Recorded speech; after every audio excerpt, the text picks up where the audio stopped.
Alright, good day everyone and welcome back to the channel. I am aware it has been quite a while. To say the last couple of months have been hectic would be a complete understatement, so there just hasn't been time for any game at all, but now in December I'm trying to bring it back a little bit and hopefully into the new year as well. Now in 2024, I hope that means a return to strategy titles, some of the classics from the channel as well as maybe some new ones as well, just to tease those there. But I have to admit, I'm pretty excited because we're now only, I think, a day or two as that time of recording away from the release of this game here, Warhammer 40,000 Rogue Trader by Owlcat Games. So I've gotten myself early access to a pre-release build that I just want to play around with today. The saves are probably not going to be compatible between pre-release and release, so I figured what I'd do today is do some character creation, show off the title, see how recognizable it is to me, because it's vaguely based, I presume, on the system. I'm going in more or less blind, but it's at least based on the setting that I remember. I'll play through the introduction, and then that means when the full release drops in a couple of days, if this gathers any interest, what I can do is I can just play back up to that point, pick up from where I left off on the release build, and go from there. So, for the moment, we are going to jump in. We're going to start a new game. I'm going in mostly blind. I've played a couple of minutes, but to be honest, I know the setting, but don't know the game, but, you know, that'll just make it more fun. I'm more of a strategy game person than a CRPG person normally, but, you know, first time's a charm. Because this universe, for those of you who aren't familiar with it, is about playing as a rogue trader, who are sort of... anyway, we'll go through the lore in a bit, but it should have strategy elements to it as well as RPG elements. In terms of setting difficulty, I'm going to go with core, because core seems to be the nothing is adjusted from base. I'm not going to read through all this, but it seems to be the nothing is adjusted from base mode. They describe it as difficult, but I'm assuming this is most similar to the rules as I know them. If the rules are at all similar, we'll see. Not recommended for players not familiar with the system. Well, I'm going to play it anyway. For those of you who are familiar with it, the Rogue Trader and Dark Heresy systems, pen and paper, were also very brutal back in their day. Like, it was very possible to just be killed by random people. Because it's a universe where a burst of gunfire can be as dangerous as, you know, a burst of gunfire. Okay, so let's create a character. Looks like there are pre-created characters. We are going to create custom, of course, and I'm going to introduce you to my character concept. A limited number of portraits. I might be able to change that later, but let's... Oh, this guy's got the Battlefleet Coronis colours on, so we'll rock with him. I'll just quickly go through the... I'll probably stick to a default appearance. I can always change it for the follow-on playthrough. But it looks like there's a number of bodies, number of faces... Skin tones. Oh, thank you for including a preview of the haircut. I'm going to stick with that cut because, you know, I figure my Rogue Trader is going to be a pretty reasonable and responsible character. You don't want massively long flowing locks on a void ship. It doesn't need tattoos or scars because my concept for this character... do we want a cybernetic implant? Yeah, there we are. We've got a little cybernetic connector there, just in case we need to interface with any systems. Not sure if that is an in-game effect, but it is what it is. Got some voices here. Bold, pious, pragmatic, or heretic. We are not going to be a heretic, because my character concept here is I'm going to play a character whose entire purpose is to shout at people in order to conquer the universe. That will be his only useful skill. So let's get a voice that matches. Not heretic. To arms! Pragmatic. Heresy grows from idleness. I'll bring glory to Oh, it has to be bold. It absolutely has to be bold. If we're going to be in the Rogue Trader setting, absolutely. Now we're going to pick where we were born. So there are Death Worlds. These are spaces. This is Space Australia. Voidborn is you were born in space. Hive World is you were born on a planet with a population running into the massive, truly massive populations. Giant spire agglomerations.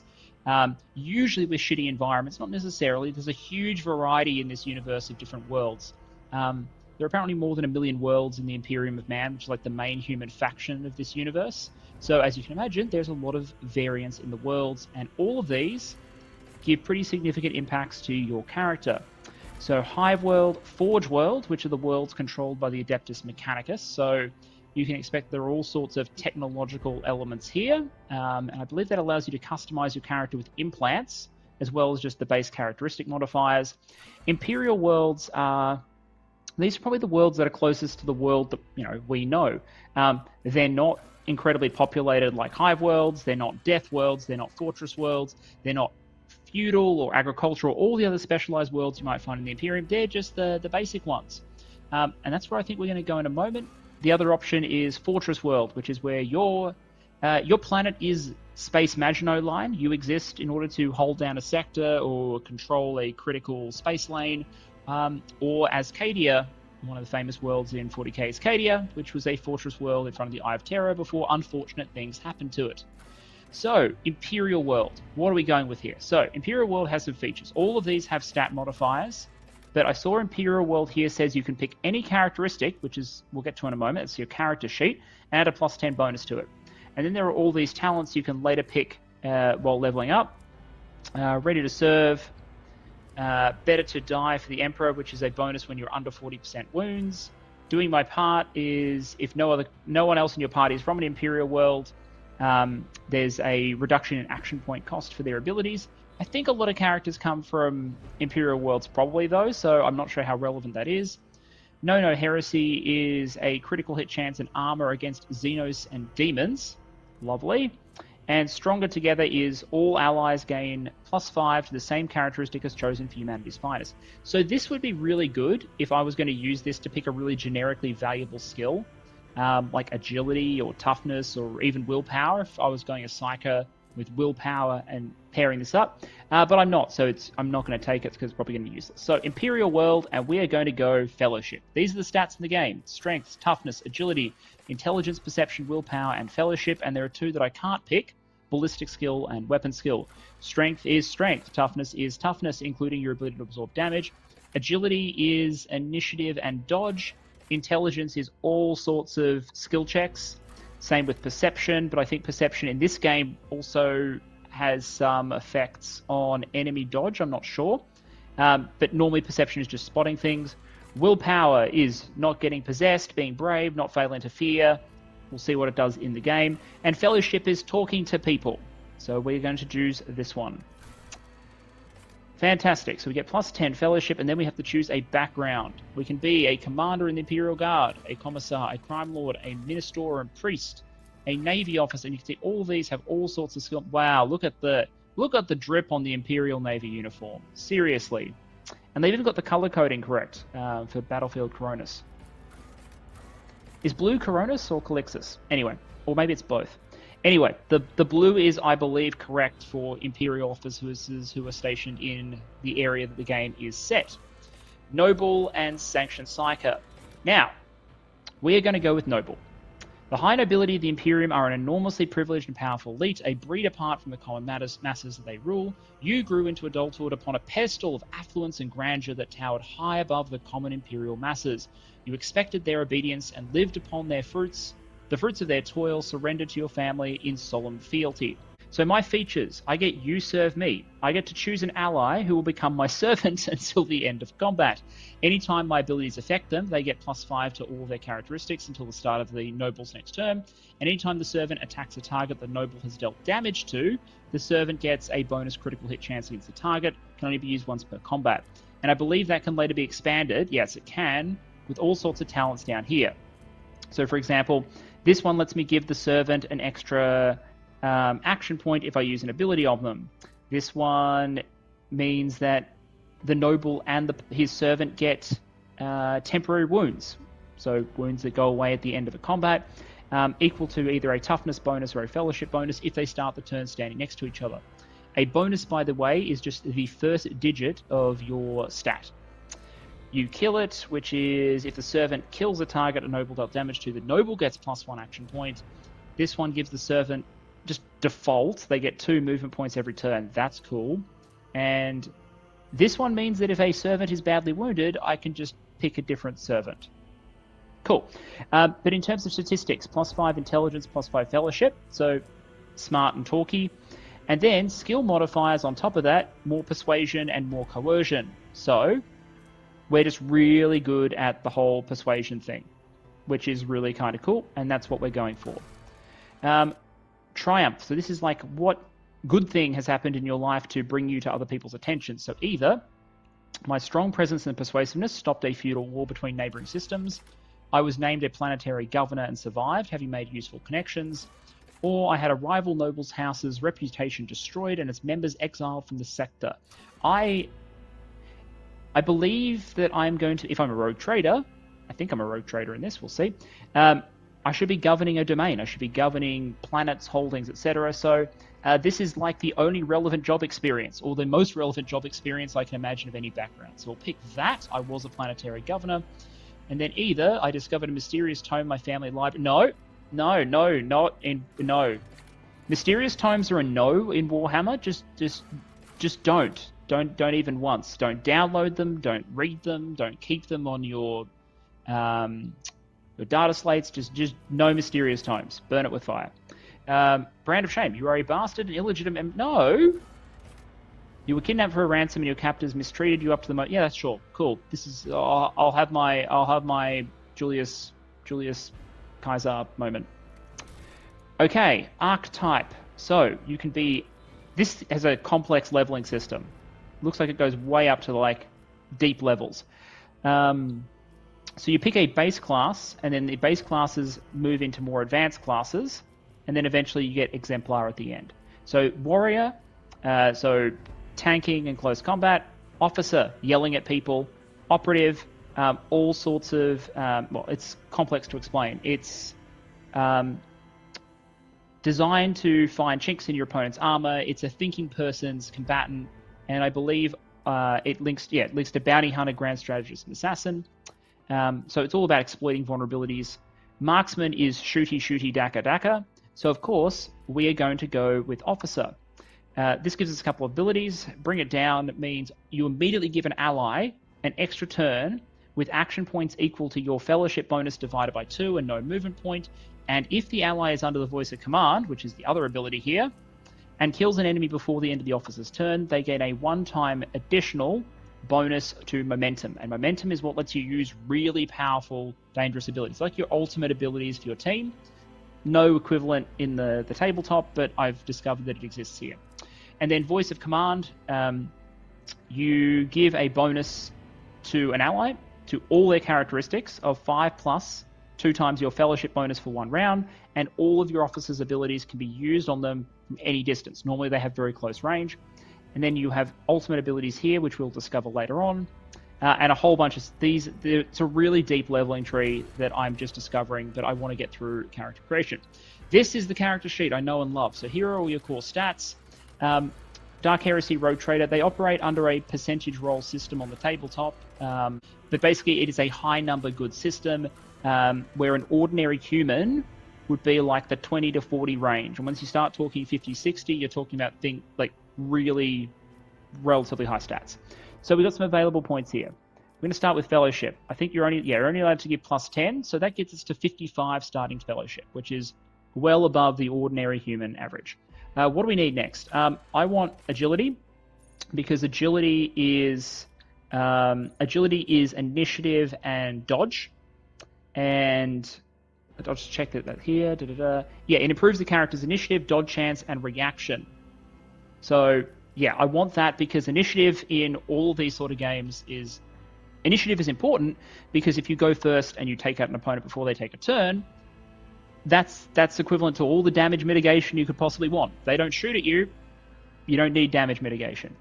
Now I have 10 points left. I have a choice here. I could take my intelligence bonus up to 4 by going up to 40 here.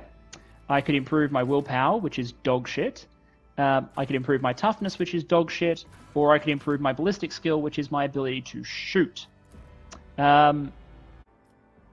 What is this? Tech use, Medicae, Law, Xenos Warp, Imperium, and Logic. I like that I'm already at 60 Persuasion, Commerce, and Coercion. That's kind of cool. We'll see if I'm able to talk my way out of things. I'm not sure how combat heavy the game will be. But generally speaking, I would suggest you need to be able to shoot things. Like, you just need to be able to do damage. So I'm happy with this. These are all good candidates. I think weapon skills are dump stat. I'm not going to hit anyone, so strength is also a dump stat. Intelligence, I'll probably let other people do skill checks. Someone else can do the perception stuff. So yeah, let's call it that. Void Ship. Okay, so what do we got? We got the Sword, the Falchion, and the Firestorm. So we've got 3 choices here. The Sword class, this is a classic Imperial design. Starships in this universe are huge, by the way. These are frigates, actual frigates. But they follow the German school of thought, wherein frigates have continued to grow to the point where these frigates are now have 26,000 crew with a mass of roughly 6 megatons, 1.6 kilometers in length, and 300 meters abeam at the fins. So that's the sword class. This is a venerable old design, nice sort of mixed performer. The Falchion is a new entrant, but you still have torpedoes, light macros, so a nice mixed armament. And the Firestorm is as you can see, an all firepower forward sort of, well, it's got macros on the side, but the Firestorm is always an interesting choice. Designed to engage bigger targets, basically. I think I like the Falchion and I like the Firestorm. I think the Falchion's got a lot of bling to it, whereas the Firestorm is sort of like a classic. I think I'm going to miss the torpedo tubes if I don't choose Falchion, but I also like I just have no idea how good any of these systems are in the conversion they've taken. So I will take the Firestorm class frigate, and of course this is the mighty Drop Bear, flagship of the House von Valancius fleet, which, yeah, there we are. That's our family name, House von Valancius. So here is our character. This is, of course, Rune. He cannot hit things, and with a sword, and if he does hit things with the sword, it won't hurt that much because he is weak. He is also not tough. His willpower and perception are both thoroughly human average, but he's a bit dodgy, figuratively and actually. Intelligence and ballistic skill are okay, and fellowship is fantastic. He is archetype officer. Let us go. And an artful skip to take it up to 97%. I have played part of the intro before, so I will know vaguely what I'm doing for the first couple of minutes, which should also help us jump through. I won't be reading all of the dialogue where I know what's happened. Later on, I'll have to, just to know what is going on. So, this looks like we are inside a ship. Yep, those look like crewmen uniforms.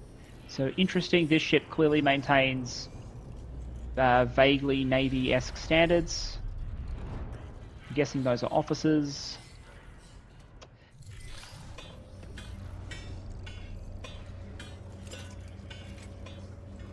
As you can see, we're really going for a super utilitarian internal fit-out of the design. No wasted internal volume or anything. So here I am, here's Perun, and this is Conrad Voigtvier. So Conrad here is walking up to me and baiting me to say something. So we're just going to admire the ship. I might turn off those in a moment. Here we are. Voigtvier, Master of Whispers. So you are the spy boss. And I can introduce myself. I am Perun, but no. I am Duke Perun Eos Venria de Val af Calaxis. You may call me Your Grace. They've got to establish, dominance early. Not that he should be that impressed, because he works for a Rogue Trader, and the Rogue Trader would, even if I was still a planetary governor, would probably be able to boss me around. But we'll get to Rogue Traders in a bit. I just need to remember, not everyone watching is going to be across the entire universe, so please yell at me in the comments if I give too much lore. Okay. So, what he's basically telling me is there is a Rogue Trader, the person who runs this ship, runs this house, and has an incredibly valuable artifact that is basically the legal document that gives them permission to go out and explore, bring new worlds into the Imperium, but also get very rich in the process, and do a whole bunch of things that normal Imperial citizens cannot get away with. And we are distantly related to the Lord Captain, and so we may be competing for inheriting the title. And given the title of this game, I reckon we've got a good chance at doing it. So we can ask, we can be confused for some reason about calling her Lord Captain, which is stupid, because She's the captain of this vessel, therefore Lord Captain. It should be obvious why I've been brought here. I could ask the Master of Whisperers what his responsibilities are if I want to sound like a bit of a twit. I think the name sort of speaks for itself. I'm going to ask about the other candidate. There is. And you will meet him soon. Cool, not very helpful. Tell me about the boss. I would rather not discuss the Lord Captain behind. See, now we've just made him slightly uncomfortable and put him on the defensive. So, and people who are uncomfortable and on the defensive, might be able to needle them in conversation later. What's he saying here? Suffice it to say that her ladyship is the bearer of the sacred warrant. There we are. That's the warrant of trade. So, the warrant of trade is the document that gives you, that determines a rogue trader has their rights to go out and do all the rogue trader things. So, a normal citizen in the Imperium, very little freedom, probably unlikely to leave the planet they're born on, probably likely to just work hard and labor for their betters until the end of days, unless they're conscripted into the military, in which case they get to adventure and see the world, or see worlds, until something bad happens to them. Whereas Warrant of Trade, you actually, as a rogue trader, have considerable freedom to go where you want and do what you want within certain guidelines. Alright, what do you want from me? He has come in to invite me to see the boss. Mr. Voitvir, would you please open the door? Here we are. I love my drip. Just keeping a Lehman Russmain battle tank in your trophy room, as you do. Don't see why you wouldn't. Turret with some twin las cannons there. And, oh no, the servitors have gone haywire. Whoever could have seen this introductory combat encounter coming?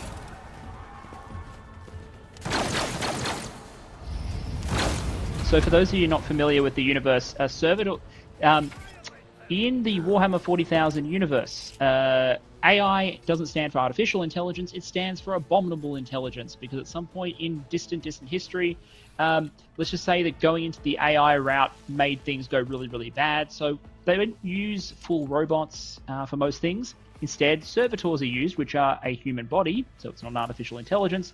And then you slap a whole bunch of machinery, control circuits and stuff, and you use a human body as if it was a machine. But you're cheating, you're getting around the rule against artificial intelligence because it's still a human brain, it's still a human intelligence. But as you can see, they can still be hacked, made to go haywire, etc. Just one of the many confronting concepts in this universe, but here we are. So, here we have a combat. We have some officers who are shooting at the murderous servitor. And it's going to murder them. Okay. And Kunrad is doing the analyze weakness thing. So he is that operative class, I believe. So here we are. Okay, so we have movement points and action points. So I think we move proximate. We don't want to be too close to this guy. But here we are. And I believe if we shoot, it costs 1 action point, but it also means we can't do any more weapon actions. So we'll shoot last. Can we declare this person is our servant? Yes, we can. Okay, so this guy is now our servant. We're going to activate Voice of Command on him to make him better at his job. And then we'll go bring it down to immediately give this guy another go. There we are. So he gets to take an extra shot. And now we get to take a shot. So what have we got? 55% chance of a hit. Nice. 13 damage. End the turn. Another las pistol hit over here. Ooh, missed there. Unfortunate. Oh, don't come my way. So that brief employment... I'm going to give him a great employment review. He was great for a bit. But, you know, it just didn't work out in the end. Let's move over here so that he prioritized this one. And let's see if we can get some more las pistol damage out of this crew officer. There we are, 15 damage. I love it. And 85% chance. Love it. Wonderful. What's suspiciously poor timing? I agree, it is suspiciously poor timing. I happen to be walking through and I am very important and they just have to go haywire. Someone should investigate that. Thankfully, there are some lovely security gentlemen here as reinforcements. Spread out, no one is allowed to enter the premises. I am afraid I must remain here, Perun, for Lady Theodora's safety. I have to oversee the execution of these orders personally. Hope you'll have no difficulty reaching the observation platform on your own. So, that was our first combat. It went okay. We managed to save one of the allies, which was cool. I think this is just information about all this stuff. Like, I know what this stuff, like Fancy Rocks, Salim and Russ. Everyone trying to figure out what went wrong with the servitors. Let us go have a chat to the Lord Captain. Okay, looks like everyone is still gathered down there. I'm guessing we're heading across the way. Just having a look around, see if there's anything interesting. I love this. They've done the scale of the interior spaces of the Void Ship really well. Like, you get a sense that you're inside something some unnecessarily large spaces. Looks like these people have names, so they're important. These people just have generic titles. They're not important. I'm assuming this fills an important purpose, but let's go talk to these people over here.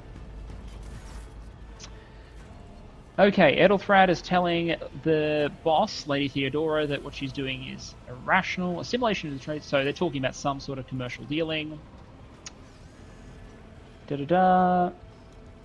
What would you do with Aeon? I'm assuming this is a planet. So I can either interject, listen in silence, or survey the room. I'll survey the room. So we see Edelthrad. Okay, nervously twitching fingers, twisted by a slight tic, jerky movements, illness or defect, taken over his physical form. Voidborn or Psycho? Theodora of Vlasia's features appears as they were carved by marble, eternal and indestructible. Everything seems to emphasize the difference in status. Yes, because she is in charge. Behind the two of them, you see two more men. One is a grey-haired officer of impeccable bearing who is studying the contents of a data slate, which is... it's an iPad. Data slate is a space iPad. And the other is a behemoth bristling with holsters and a boulder containing all manner of weapons. I'm guessing that's this guy. Our second candidate has joined us. Haroon, approach and give me your answer. Okay, consider this hypothetical situation. Aeon 6, a new world on the fringes of the expanse. High seismic activity, magma eruptions, metamorphic rock deposits, prospects for large-scale mining. The world is populated by natives who worship some heretical underworld spirits that protect those who offer them sacrifices. Flights are fancy, you might say, but attempts to install ore extractors have failed for the second time. Mining crews sent to the planet's surface simply vanished overnight. My question to you is, what would you do? Lots of choices. Okay, so one option is to say the planet must be purged for the good of the Imperium. I shall exterminate the heretical beliefs and otherworldly powers. It might be an overreaction because we're not sure what's going on yet. But you know what? A for Imperial effort. Sounds like evidence of heresy. However, I put my interests first. No matter what means I would have to use, the riches of Aeon 6 would be mine. You can get away with a lot with a rogue trader, but, you know, you're really going to start saying that in front of other people. Why should I concern myself with making a decision? I always have servants on hand to whom I can delegate... No. Okay, and I succeeded a law check. There are ways to confirm what is happening. It might cost several cycles. No, I'm not going to... So he's saying that we can figure out if there's actually witchcraft down there, but it'll cost us several psychers. Psychers are rare and valuable. Individuals with psychic powers. They are... let's just call them the mages or sorcerers of the Warhammer 40,000 universe. It's a lot more horrific and dangerous than that. They're rare, and if it all goes wrong, they can be possessed by demons and their heads can explode. It can all be really, really bad. So... I don't actually have any good choices. Like, good choices like investigating without sacrificing a bunch of psychers.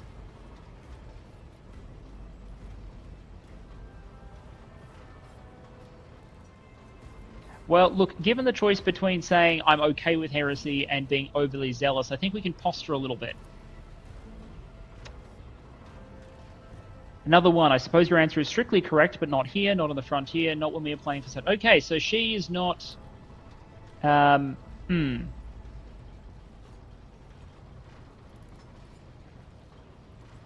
Okay, so Edelthrad and I gave the answer, the by the book answer, and Theodora is like, but what about the money? Beg your forgiveness, Lady Theodora. Okay, so he's walking off. And Theodora is like, why am I here? I'm going to ask her questions. Let's show some confidence. She's introducing herself. Theodora von Valancius, Massimo of Scaris. So she's from Scaris, I presume. Rogue Trader, possessing of warrant of trade. Hers is the honor to venture into the darkness beyond the Imperium. So that's what Rogue Traders do. Rogue Traders explore beyond Imperial boundaries, get to interact with aliens in a way that normal members of the Imperium cannot, and get to find and discover valuable things, and in exchange make a whole bunch of money and have considerable latitude in doing so. I'm ready to take on this sacred purpose. It's too sudden, or one of. Does this mean there are other? I'm gonna put myself forward. Oh yes, you would be, wouldn't you? Great. Blood right alone is not enough to earn the high honor of becoming the bearer of the warrant of trade. Your abilities and talents may prove useful. Okay, so she's basically saying that even if I don't get her job, I might get a job on the ship. Oh, and apparently Conrad got demoted. Conrad served me for many years before he made his mistake. So I'm assuming he's related to her as well. But he didn't do a good job, so he's the Master of Whispers rather than the Rogue Trader's heir. That's a really interesting idea, by the way. Like, I wouldn't demote someone and then make them head of my spies, but like that's we'll see why it's a bad idea in just a moment. Spoiler alert. So yes, he is related to you. May I ask questions now? She says she has some time before the navigator gives the signal to initiate the translation out of the warp, and her presence is required on the bridge. I'm not going to ask about navigators and translation because there is no way my character, especially in this getup, would not know what that is. Translation is taking a ship out of real space and into the warp, which is how FTL, Fast and Light Travel, works in Warhammer. And the navigator is the person who knows how to navigate a ship through the warp. What is the warp? We will get there. Those of you who know. An incident took place on the officer's deck. Some servitors went berserk and attacked the crew. I'm going to ask where the ship is headed. Reichard system. Domain of Rogue Trader Winter. There's a name I recognize. So we are in the Cronus Expanse, which is the setting of the Rogue Trader pen and paper. And Winterscale is the most powerful and largest of the Rogue Trader dynasties, I believe. I'll tell her about the incident. Oh, she's writing it off. And Abelard, who is the other bloke, is saying, hey, are you sure you want to write that off? Are you sure you just want to, spread rumors? She's basically saying the ship is thousands of years old. It has hidden nooks, malfunctioning cogitators. A cogitator is a computer. And unused compartments to make ignorant folks speak of specters dwelling inside the bulkheads and plotting against those who get... Basically, she's saying the ship is really old, so, it might as well cause people to think it's haunted sometimes. What are my current responsibilities? And she is saying, observe, learn, and absorb. Basically, I'm learning and interviewing at the same time. I'm not going to try and lick her boot by saying, is there any way I can prove myself? I'm just going to say I have no further questions. And she says, of course, disturbances recorded on adjacent decks. Seneschal, if the need arises, protect the new blood. And of course, because this is apparently the worst Rogue Trader ship ever, we have a whole bunch of very heretical looking people with chaos markings storming into the room and opening up with autoguns. So, yeah, clearly security is doing really, really well here.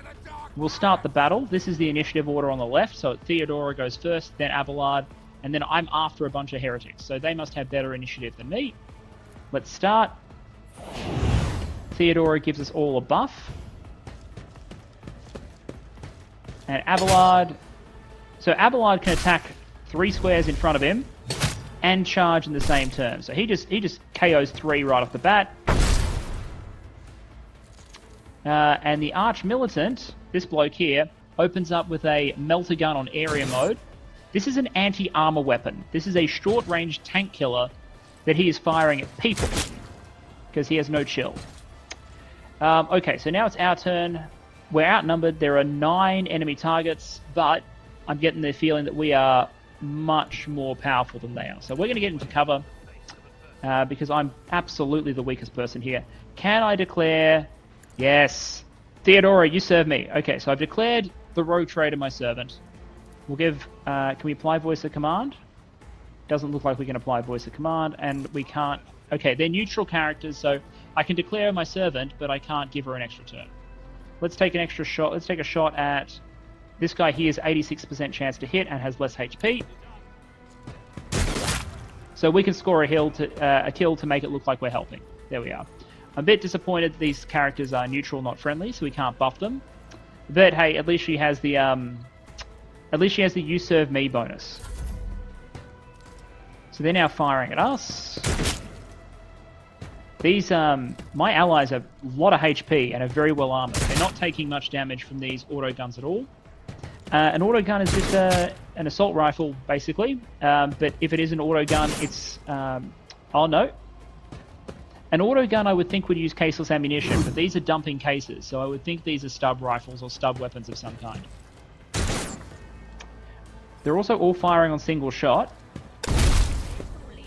Okay, overcharge plasma. Okay, can I have your gun, ma'am?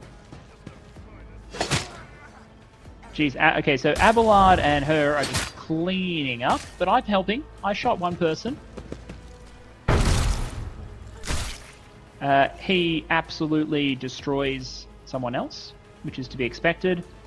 I'm going to take a shot at this guy. There we are. See, I'm absolutely helping. 2 kills for me. And I'm in cover, so this guy here is not accomplishing much. She's going to plasma again, isn't she? Interesting, she shot overcharge twice, so that tells me you can overcharge twice. There's no cooldown mechanic. Or if there is a cooldown mechanic, it doesn't apply to them. Mort, take a team with you and clear a path to the transport line. Do not let a single Horson survive. Okay, so she sends the person with the anti-tank gun and some troops off. Then she's complimenting me, saying I didn't bat an eye when the scum burst onto the deck. I did bat an eye. I am surprised that your ship allows scum to burst onto the command decks without anyone noticing and then start shooting at the Rogue Trader, because that is a stunning failure in security. But instead, I'm just going to say the incident with the rampaging servitors may be connected to what is transpiring now, and she agrees. However, she says we'll investigate later.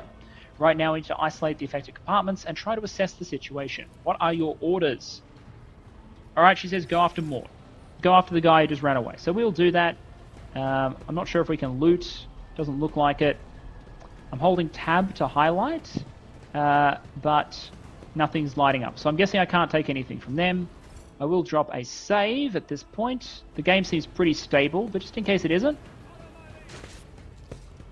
we will jump forward. Looks like we've got some active engagements happening across the void here. We'll run up this way.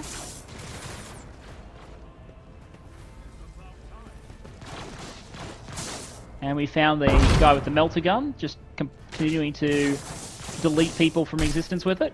Good on him.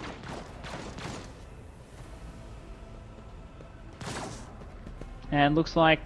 Conrad's here as well. Fantastic. Oh, and she's following... So why would you send us off and then just immediately follow after us? I don't understand. Master of Whispers, what is happening on my ship? That is a fair question. Report. I've not yet received word from the Imperium regarding the Jellifield failures. Okay, so the Jellifield is the thing that protects the inside of the ship from the warp, which might explain why everyone is going nutso. Because when the warp gets in and people are exposed to it, bad things happen to their sanity, and also demons can happen. The madmen have already reached the officer's deck, suggests that this outage was planned in advance. Perhaps this is an organized mutiny.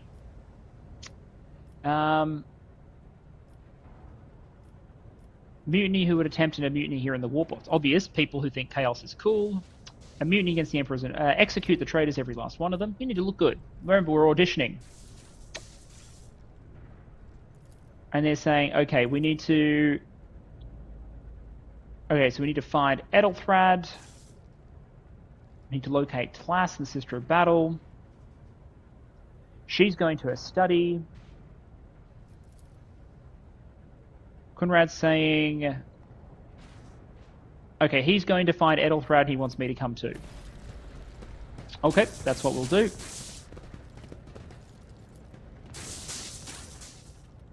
Alright, so we need to go find Ethelthrad. I hear and obey. So she takes Mr. Meltergun with her, and I'm teaming up with the Master of Whispers, which, as you can imagine, is an absolutely fantastic idea, if you have noticed the foreshadowing to date. He says, let's go. I'm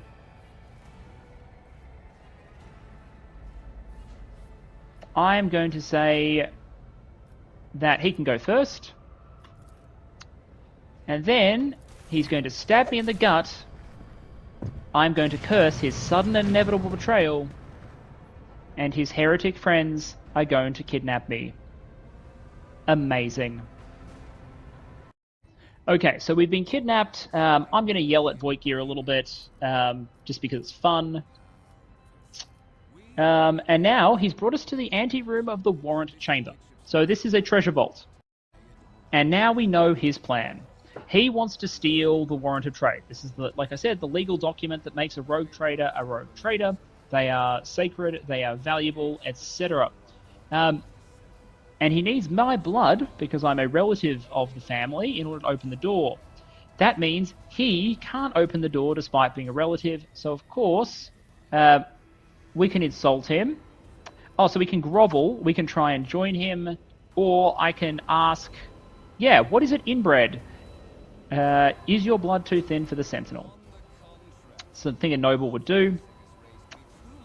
Oh, the Warp's Blessing has raised me too much above your kind, Von Valancius. The Sentinel refused to submit. Okay, so basically, the Sentinel, the computer program or the system that controls the vault security, realizes that he is corrupted by the Warp and won't let him in. So, what, pathetic excuse do you even have for your apostasy, you sordid, wretched piece of grot shit? Ah, I have to take the coercion line here.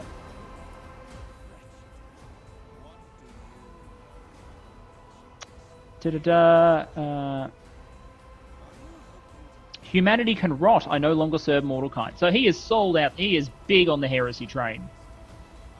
Once my work is done, I'll make that pompous wench Von Valancius watch as I sacrifice her entire dynasty and commit their fate to the gods. Gods, plural. So again, heresy, heresy, heresy. So much bloody heresy. I don't like this guy. Cool. Oh! I think we're being mind-screwed. Because there's a voice in my head. Sourceless voices echo, drowning out your own thoughts, replacing them with a singular urge. Go to the gate, go to the gate, go to the gate. Gotta roll the willpower check. Succeeded. Voices in your head persist in their demands, and yet you feel the chorus waver under the strength of your resolve, until the intruding influence forces you to push you. Okay, so we get some bonus experience, but it doesn't stop us going to the gate anyway. Okay, fair enough. Here we are. We're going to use technology use to examine the device. What immediately catches your eye is a strange alloy that was used as material for the machine components, some of which are unfamiliar to you. You suspect you are looking at a technological relic known as archaeotech. So, really old technology. A lot of secrets of really advanced technology have been lost in the Warhammer 40,000 universe. So, old is often really, really cool. Servitor, Alright, so basically, I need to put my hands inside this thing and let it scan me. Several long minutes pass, the doors remain closed. Okay, and the machine is now awake. The subject is in a state of heightened stress. Do you require assistance? You do not understand where this quiet voice is coming from, crackling like static. Is it the Sentinel, the Cogitator? I'm going to assume it's the Sentinel. Who is this? Yeah, okay, the speaker's on the Sentinel. Great. Genetic code identified. Child of House Von Valancius. Do you require assistance? Yes, Sentinel. Traitors threaten my life and the safety of the Warrant. Request accepted. Initiating defense protocols. Oh, you guys are so screwed.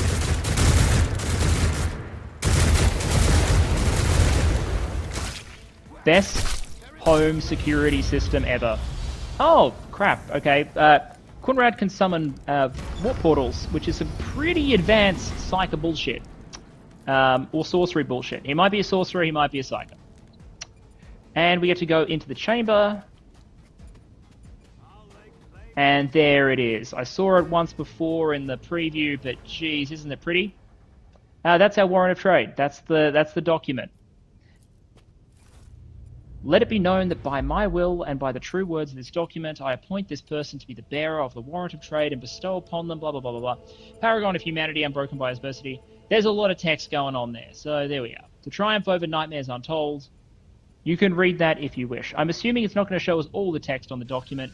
What I really want to know is who signed it, because the oldest of the warrants were signed by some pretty important people, including, I believe, some by Big E himself.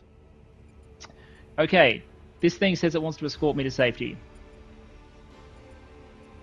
Who are you? Who addresses me? Okay, this is the Sentinel. Great, I need a weapon.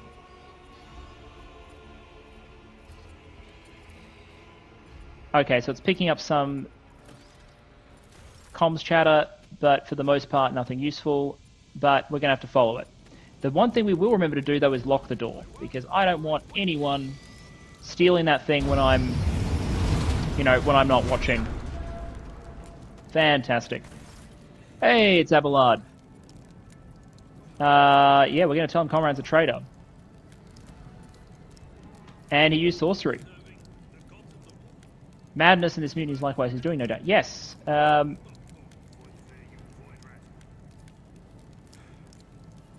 Voigtgear openly admitted to being the leader.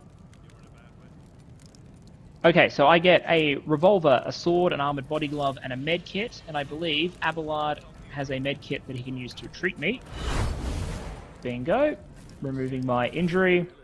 And I need a gun to wear a body glove, which is an undersuit, which just gives me a little bit of armor. And I'll put a sword in my secondary slot. Fantastic. Yeah, that's a good sign.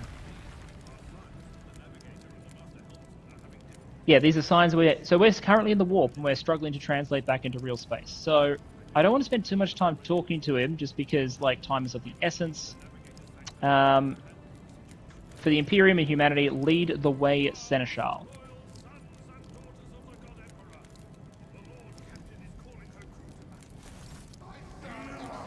Oh, and we're gonna have another fight. Amazing. All right, so we have no cover. No cover at all. So what we're going to do, but we do have the right turn order. So what we're going to do is probably do something like this. Which means what we can do is immediately declare Abelard our servant. Voice of command. And then tell him to bring it down, which will let him charge, because it costs action points. So he can take one out straight away. That brings it back to my turn. I can then shoot at someone who I have any sort of reasonable chance against. This one here is 62%. I'll take it. I won't take it. It's now Abelard's turn. Brace for impact gives deflection, which is damage reduction. So if you would take 4, you take 3, I believe. And we'll just use him to smack this person. Pretty satisfying there. Okay, so 2 targets down. And unfortunately, it's now their turn. Parrying is when they try to hit you with a melee weapon, but you use yours to parry them, and I believe that's a weapon skill check. So if you are good at attacking people with melee in this system, you are also good at defending against people using it on you. Haha, this guy's firing a burst, and the result was, as you just saw, he hits his own people. So we're going to jump over here, probably. We won't be able to voice a command again because it is on cooldown, I believe. So what we'll do is...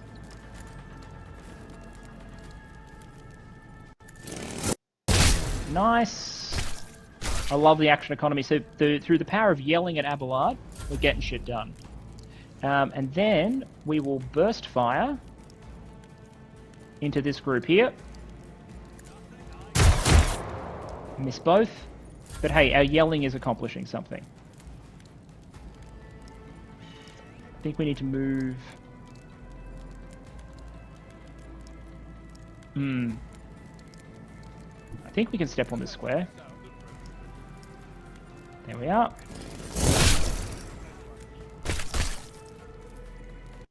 Ah, too far. Damn it.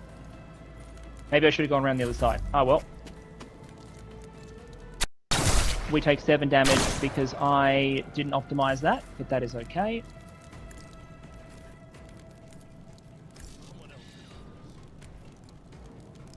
Oh, Abelard doesn't have a gun.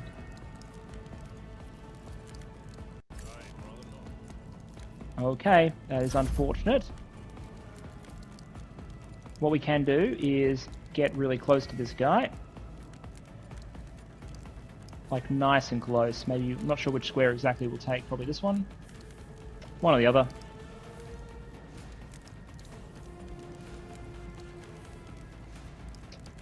One moment. I think I'm running out of battery in my mouse at a great time. One moment. Okay, I think we're okay. Let's try burst fire. Got one hit. And then Abelard can just come up here and hopefully... Done. Alright, nifty. Loot. So, in this, what happens? You can either loot items into your inventory to use them, or you can dump them to cargo, which basically becomes like your... You can trade them off, you can use them for selling and stuff, I believe. So, we'll do some quick looting. We'll keep 2 swords, and we'll take a las pistol, because at the moment Abelard doesn't have a ranged weapon. We'll do that. And now we have some extra stuff. We can go over to Abelard here. Let's give him a...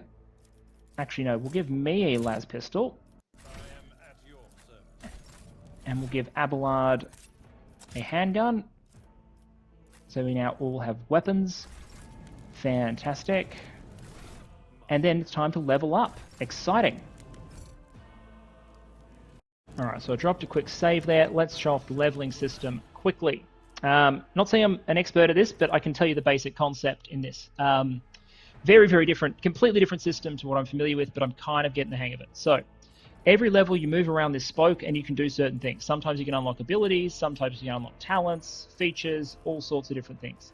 This level, all we can do is advance a characteristic by +10. So, that can be persuasion, commerce, certain other skills. I'm absolutely going to knock persuasion up. And that's all that we get this level.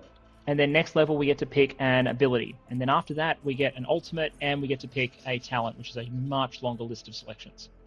Abelard here, what does he get?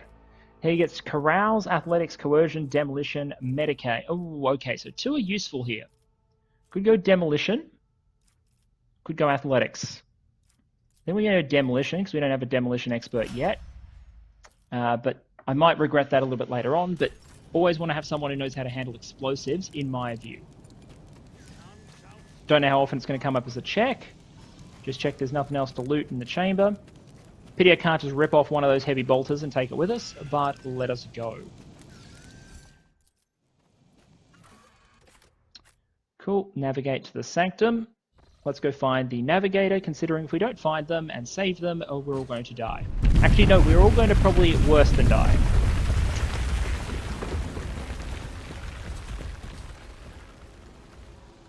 And here we meet another character.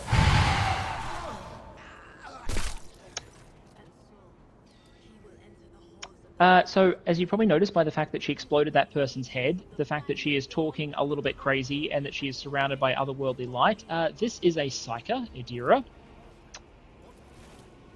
And what she was talking about was the fact something was about to fall on us, so... Yeah. And Abelard says, hey, can you make the soothsaying more obvious? And she's like, no. She's also cackling at us. So I'm guessing she's not the stable sort of Psyker. Mm-hmm. Oh, great. She says she's not drunk. I'm suffering the effects of the warp that is seeping through these walls. Fantastic.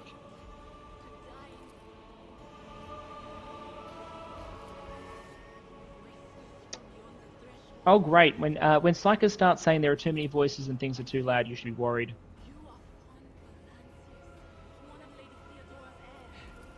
I know I voice balanced the volume down, but that's because I want to jump through the introduction and show off the core of the game. Ethelred like me. First we need to deal with what is happening here. I could ask her how she knows who I am, but like, she's literally a psyker. She's a diviner. It's probably warp shit as far as my character is concerned. So let's just ask her what she's doing here. The whispers called me. Oh, fantastic. The ones I could make out among the screams and screeches. Okay, they are after the navigator. Oh, and the engine seer prime. So the head of the mechanicus contingent on board, the engineering complement, the tech boys, the cog boys, they're dead. So fantastic. We must see if the navigator as well.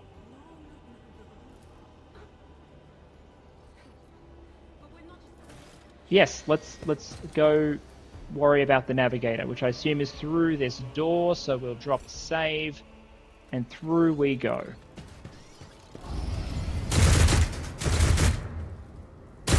Okay, that'd be the navigator up on the throne.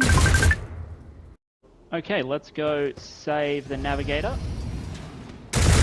who it appears is being assaulted by a bunch of heretics who are trying to destroy a shield protecting him. We obviously do not want that to happen. Now, I think if I move in before they notice me, I should be able to open with a surprise attack. Love it. Yes, Adira can shoot lightning. So let's see where we can position. We have a axe boy, a gunner, and a heretic psyker. So what I'm actually going to do, as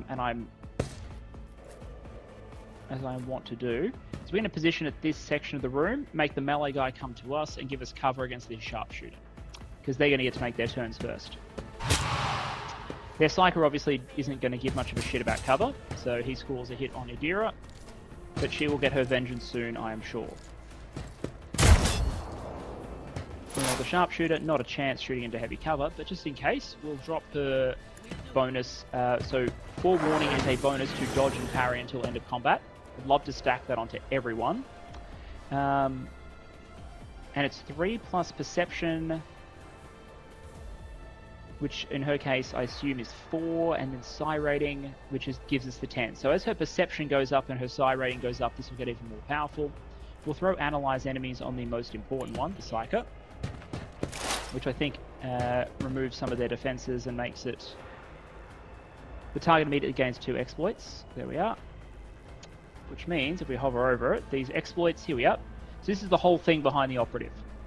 If the operative hits a target with an exploit, the attack deals 5 times perception bonus % more damage. So I think that's, in this case, that's 20% more damage.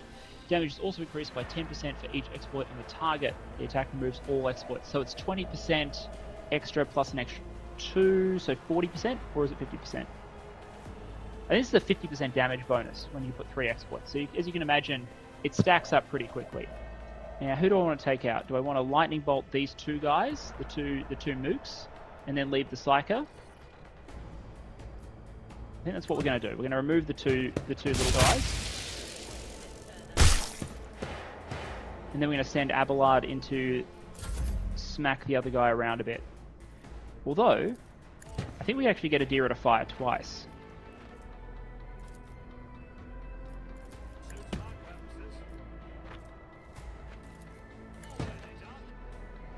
I realise we shouldn't have given Perun the gun that requires 2 AP to fire, because it would have been better, I believe, to give him one that only costs 1 AP to fire. But there we are. Adira KOs the psyker. We check out the navigator, and he's not doing well. You could read that. That's pretty confronting stuff. We're going to have a look, and he has a moment where he's basically like... He's fighting off possession, he's fighting off the warp, he's trying to hold it all together, and what he tells us is we basically have to go to the bridge. He says, I can contain the intrusion, but not for long. We must begin the translation, leave the warp, but it can't be done without the Master Helmsman help, which of course means, I'll talk to Abelard, but we have to go to the bridge in order, now that we've saved him, before he dies, we have to go to the bridge and get this ship out of the warp, which is basically like sailing through hell. I think we've looted everything we can here. Yep. So what I'll quickly do is Abelard can give Perun his pistol back because it costs 1 AP to fire. Abelard can take the las pistol. Is that or the autogun? The las pistol has dodge reduction. The autogun has more range and fires more rounds. I think we'll give him the autogun. And let's go to the bridge. Okay, so I jumped onto the fast travel. We've headed to the officer's deck. And we found some guys having a hard time. There we are. We're smart enough to take cover. And I believe we're about to have the entrance of another one of our party members. So our guys are being overrun by bad guys. And then another party member makes her entrance. So this is Argenta. Argenta is a member of the Adeptus Sororitas.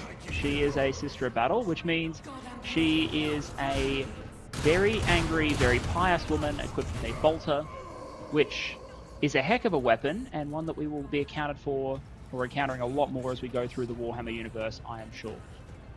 So there we are. Here she is, looking good, fully armored, equipped with a bolter, which is basically a... Yeah, actually, you know, we'll talk about bolters later. That's for a future episode. So, Argenta. She's asking who we are. I'll introduce myself. She's saying, so I must know why you're here. And I'm going to be offended that she thinks I'm a traitor. There we are. And see, she's happy with that. So the thing you need to remember about the Sisters of Battle is they are by the book, by the scriptures. They are the militant arm of the ecclesiarchy. They are the militant arm of the Imperial Church, and they act like it. So I'm going to ask what she's doing here. And apparently it's a story for another time. I am where I must be, and that will suffice. What is happening on the officer's deck? These guys are saying that it is awful, so we must get to the main hall through this door. Great. So we will have a quick look at Argenta. So she comes equipped far better than our other guys. She's got a mesh chest plate. So she doesn't have power armor, but she's trained for power armor, I presume, because she's a member of the Adeptus Sororitas. She's got a mesh chest plate, so she's got decent armor. It does weaken her dodge a bit. She has this thing, Unfading Valor. This is her bolter. It can be fired either at a rate of fire 4 on burst or on single shot. It does 9 to 13 damage with 15 armor penetration and 14 rounds in the mag, which I think is a bit of a nerf on what it should be, but who knows. Compare that to my pistol, which does 7 to 11 damage with 15 armor penetration with less range, less burst. Her weapon's just really good, and so her job will be the person that we yell at to shoot better. We're going to unlock abilities that let us yell at her to make her shoot more and better, and she's going to do the actual killing while we take credit for all her hard work. That's basically the plan. I'm going to loot this area quickly, doing things like picking up all these goods over here. A well-maintained pistol, that's good for Perun. And all this cargo, as you can see, we're starting to collect that in cargo as well, so we can trade it off later. I'll loot this area, and then we'll move on, because I know we're getting close to the end of this introductory episode.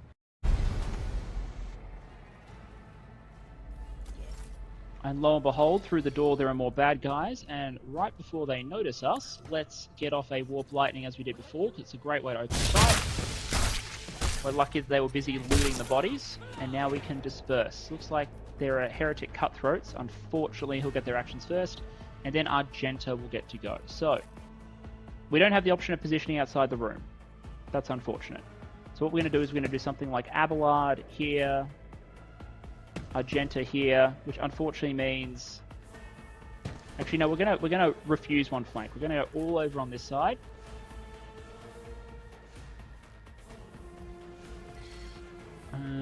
Actually, no. Argenta gets to move first, so Argenta is going to give up her cover spot. Argenta is going to go like here, where she won't be in melee range, but she's close enough to engage later.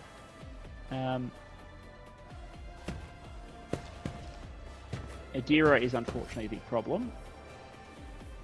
She will not be in appropriate cover. Something like that, and then Argenta can move up into cover in a moment. Just didn't want the cutthroats to be able to engage straight away. So this is actually not bad for Argenta if she wanted to engage like this way. She's not buffed at the moment though, is the only problem. So the thing with burst is each round fired in this game is a physical object. So if you miss your target, you can hit something behind it. So, and run and gun would give us more attacks, which is one we'll introduce her abilities in a bit, but run and gun lets you move again and make another attack, a basic attack, but it nerfs your accuracy, and you can't use run again for a while. So, who's going next? All these heretic cutthroats out here. I mean, I think the move is something like try and gun these guys down.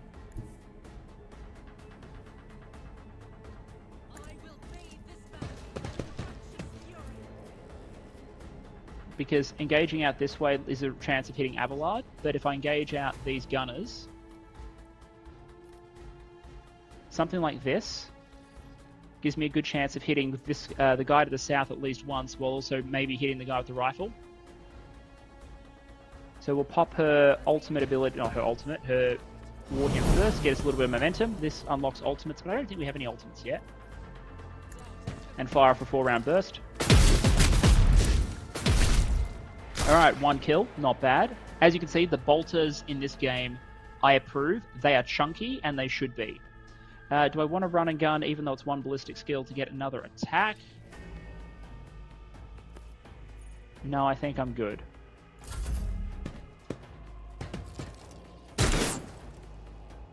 Okay, so the cutthroats, these are the gunners. They're going to fire probably at the hero, because she's not covered, but she is still relatively distant. I might come back and like lightning zap these guys. Let me just check that.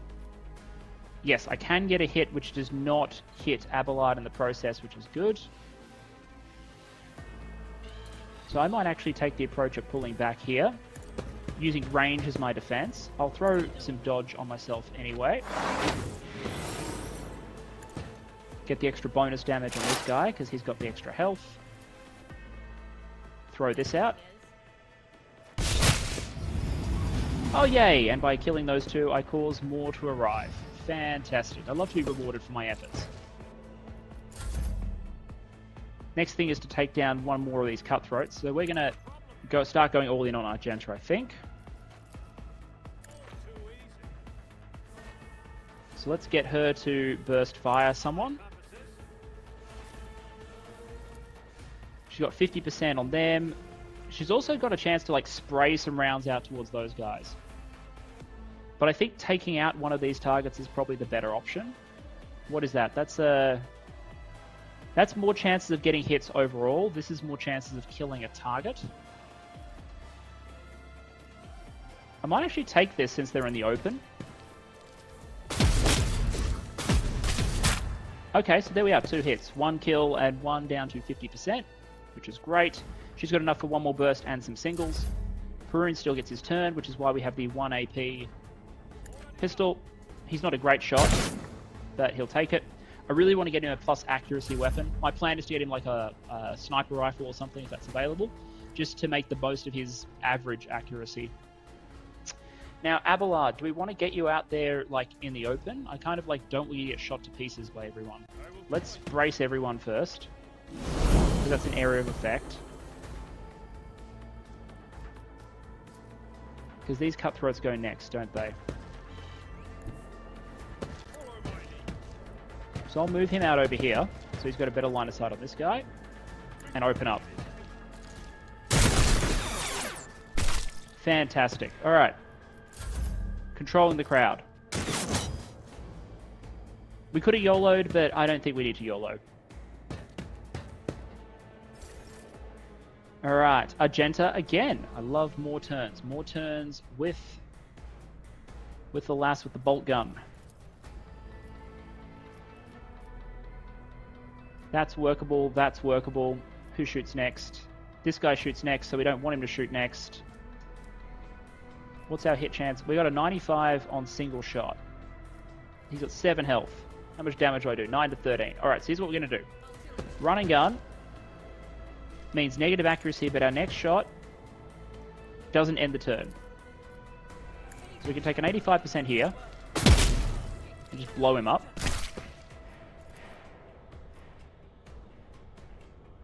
And then we can spray rounds at this guy.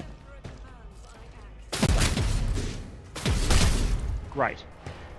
So as you can see, Argenta piling up the body count as she's meant to. Bring Adira forward. We'll throw the extra dodge on probably Peru. This does mean that by turn 4 of combat, ignore the warp gauge. There is no downside using any of these warp powers, I promise.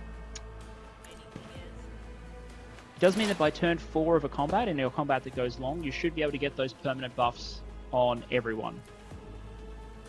And we don't have line of sight on anyone, so that'll be the turn. Now, I'm pretty sure, however, that Argenta absolutely does, so let's put out Voice of Command. And then get another turn for Argenta, which I think she'll only be able to use to single shot, but that's okay, because she doesn't have the 3 AP to reload. Eventually we'll get to the point where she does get 3 AP from this, but for the moment, let's take the 40% of a kill. Got it. And Perun, flank out this side, still in cover, 26% chance. Alright. Again, I don't think going into melee works, so we'll flank out further.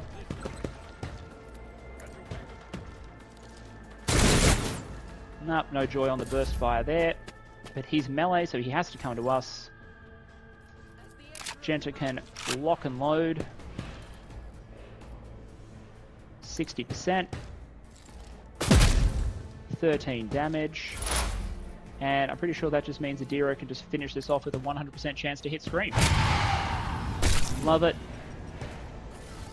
Fantastic. Alright, let's loot these people.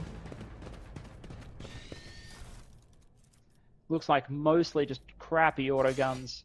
Most of this we can go straight into cargo, because I'm never going to use most of this. I'll collect a little bit more, can pack them later. Looks like there's more to loot over here, and more to loot all around the room. So we'll just quickly loot. I know it's an emergency and we've got to save the whole ship and the lives of the tens of thousands of people on board, but you know, there's loot. And video game logic says that that is important. So this thing needs a logic test. Fantastic. Let's get some goods. Melted charges and operator gloves with bonuses to tech use. We will put that on. I don't think anyone is better at tech. Yeah. At the moment, Perun is shit at tech use, but he's the best, so he gets the gloves for the moment. Really hoping we get someone better at tech use later. If not, we'll train someone for it. Loot, loot, loot, loot, loot. And then I think we have the bridge to head to. A multi-key and machine write set. These are basically ones that you redo failed lockpick and tech use tests, I believe. Don't quote me on that yet. As I said, I had played like half this introduction. Goods, loot. Okay, I think I've got everything. Everything is open. Alright. We need to go through the door. We can blow up the door. Abelard with our demolition check that I upgraded earlier. Fantastic. Bit small as an explosion for a melter bomb, but I'll take it. It was a very heavy door. And we can go into level up. So let's quickly do that level up. Okay, wow, okay. Lots of choices. The target's next attack will ignore cover and have double the effective distance. And if they're under their voice command, ignore enemy dodge and the damage can't be reduced. Ooh, I love that.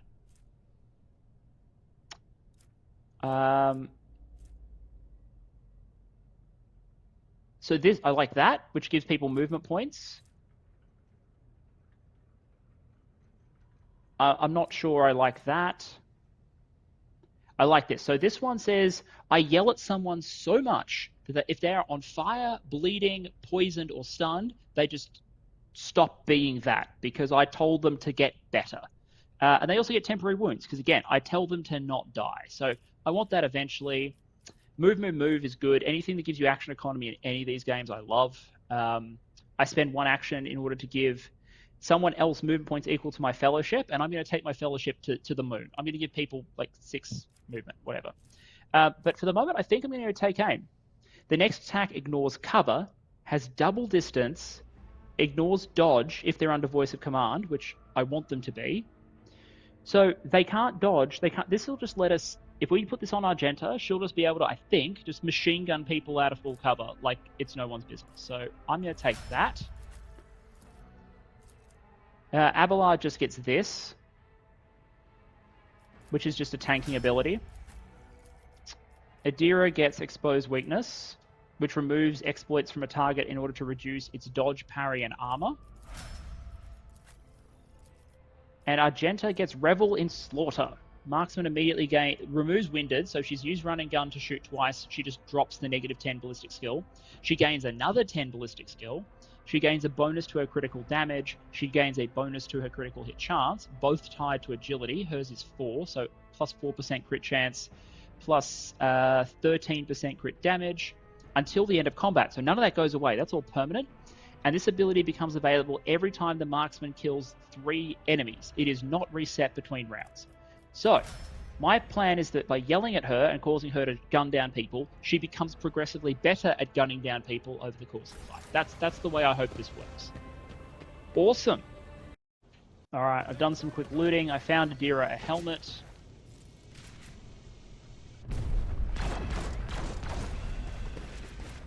Crossing the bridge.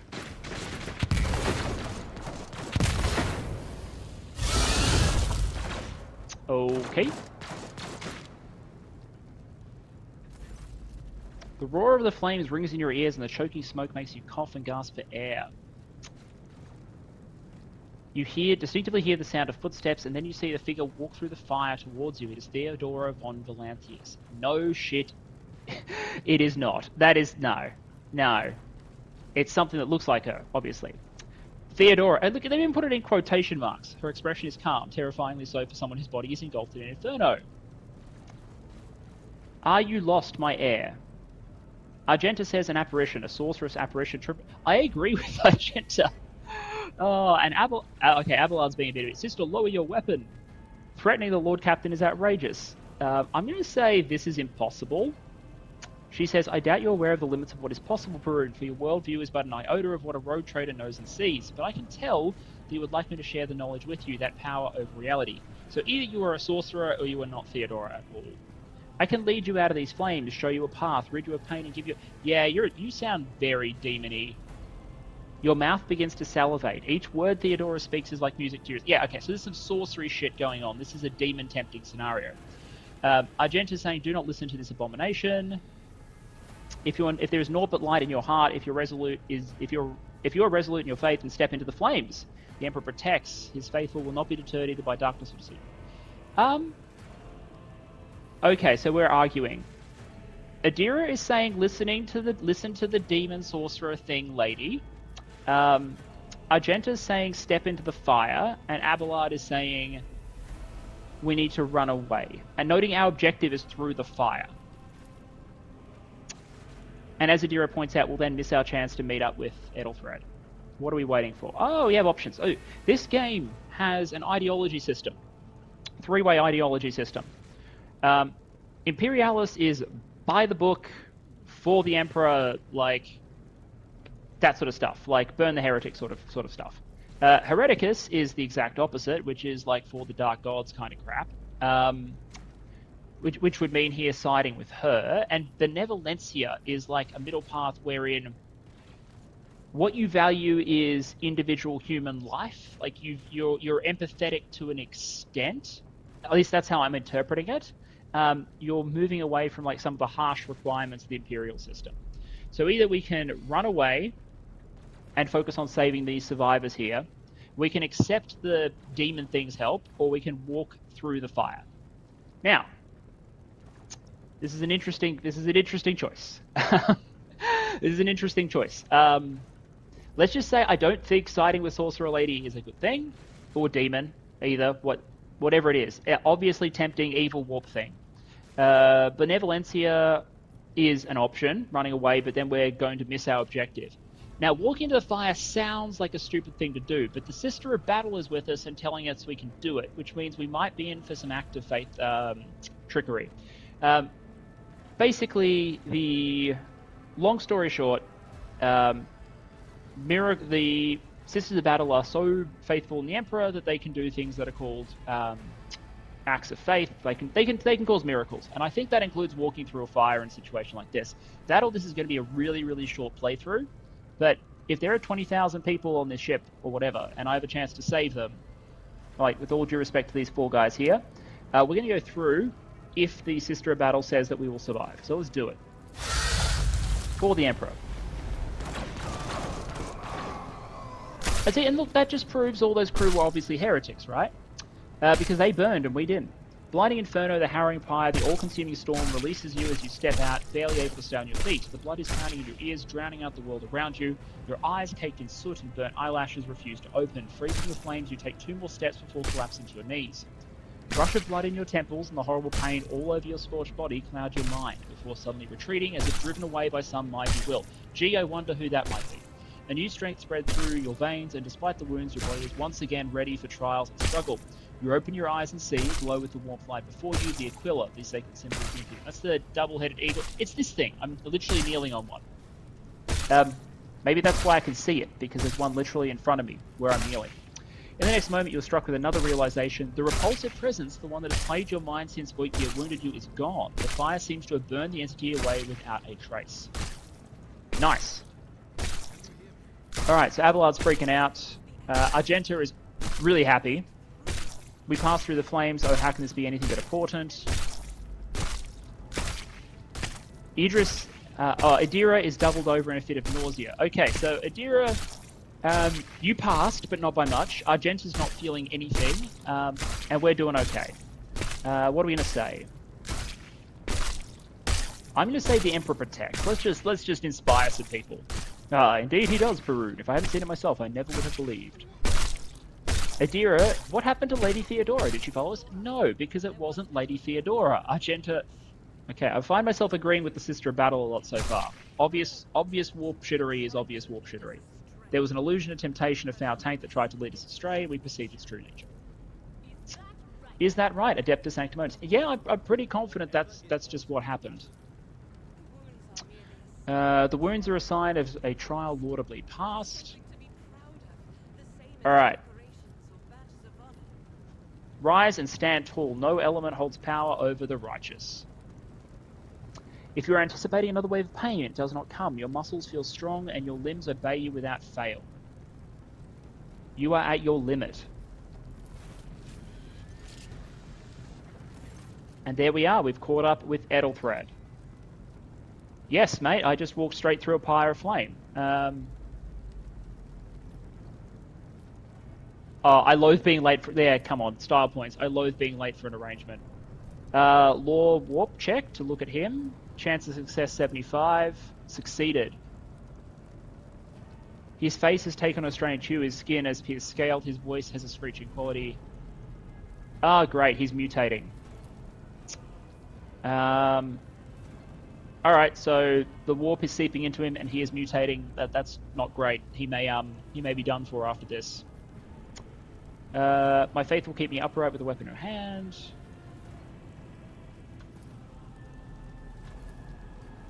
Alright, so we've gathered everyone. Conrad's been spotted on the bridge, apparently. Alright, so he's sending me to locate the Rogue Trader, which we will do. 1 second, let's go get there. And here we are in the Rogue Trader's digs with a dead arch-militant and the lady herself gunned down at her desk. So, there goes the apprenticeship plan, eh? She's dead. Edelthred's mutating. And so I think we're starting to see what might carry Perun to the top of this particular organization, presuming, of course, that we can stop this ship being destroyed and save it from all the warp shittery and Conrad Voigtgear's betrayal. But I think this video has run long enough. I know this was a strange one for my channel, but I just had to give it a try. If you are interested, I might continue. Otherwise, I'll play it on my own time and go back to strategy gaming soon. But this has been Rogue Trader, most of the way through the introduction, with my yelling at people in order to conquer the universe build. I hope you've enjoyed the video and the return to the channel. Thank you very much for your patience, and I hope to see you all again relatively soon. Take care.